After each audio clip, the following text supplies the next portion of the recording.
So I just watched Martin Scorsese's most recent 2019 Netflix award-winning crime movie, The Irishman. So there were a few key elements to this film that I found really compelling, and I'd like to share my experience with those.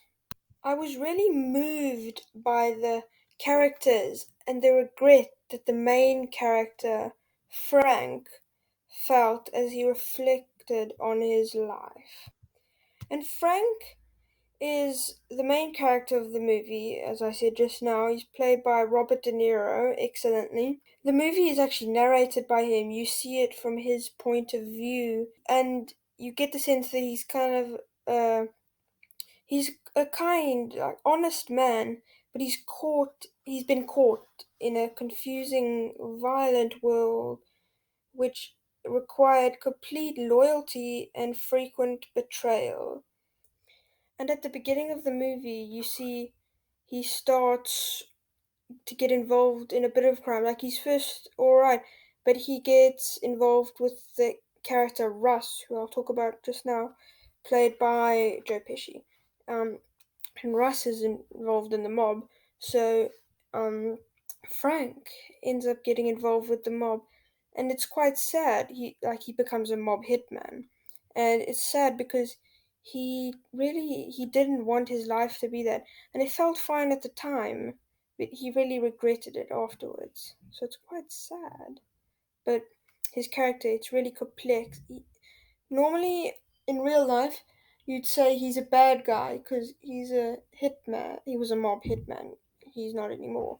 But you see it from his perspective, and he doesn't seem that bad because he doesn't really want to be like that. He just is forced to. And the character Russ, played by Joe Pesci, is another really great character.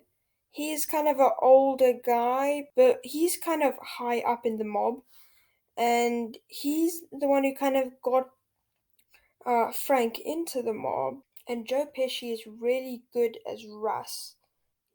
He's very different to his other characters, like his characters in Goodfellas and Casino.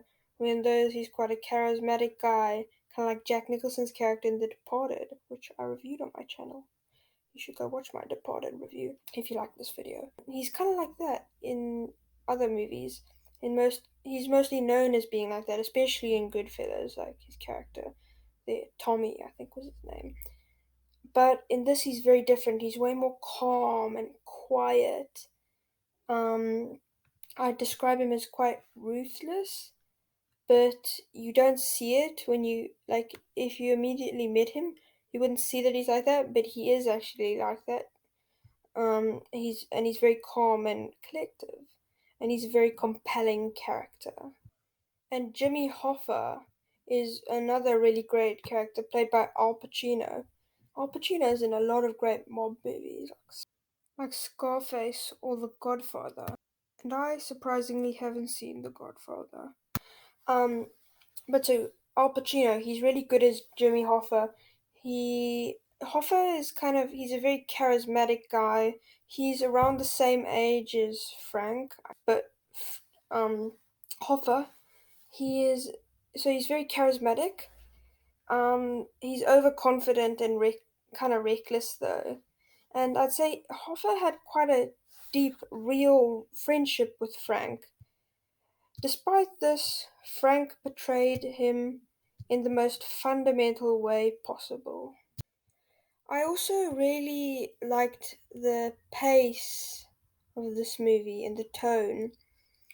It was quite a slow movie. It's not for everyone, I think. It's for people who are able to watch quite long, slow movies. But if you like actiony or fast paced kind of movies, then you would I don't think you would like this movie. But the pacing of this movie, the way it was intended, it was done really well. The movie is almost 4 hours long, but it's not boring. It is slow, but it's not boring. and the cinematography also helps with this.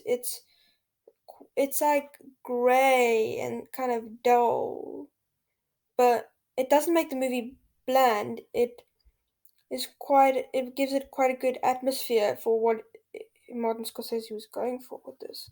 So it's quite a long movie, and like the cinematography is quite dull. Like it's supposed to, like it's like purposefully dull, I think, most of it, but it's not boring, and that's a very good thing that he was able to do. A very great thing that he was able to make it like slower, and visually quite grey. That's the word I'm going to use to describe it, but not boring. And Martin Scorsese, he's a legend. He's been making movies for decades. Some of the real life characters in this movie could have probably seen his older movies like Taxi Driver or Mean Streets, not knowing that they were eventually going to be in one of his movies. One wonders if Scorsese ever reflects on his own life, like his own movies that he's made, the way Frank did in this movie. Except probably he wouldn't with regret, because his movies are awesome. So I was very moved by The Irishman, even though I'm a lot younger than Frank, which most of you can probably tell. And obviously, if you know me in real life, you'd be able to tell, or you'd know because I've told you probably. I thought about how it moves really fast, and there are things you regret. So if you haven't seen The Irishman, I would definitely recommend it, unless you don't like quite slow movies.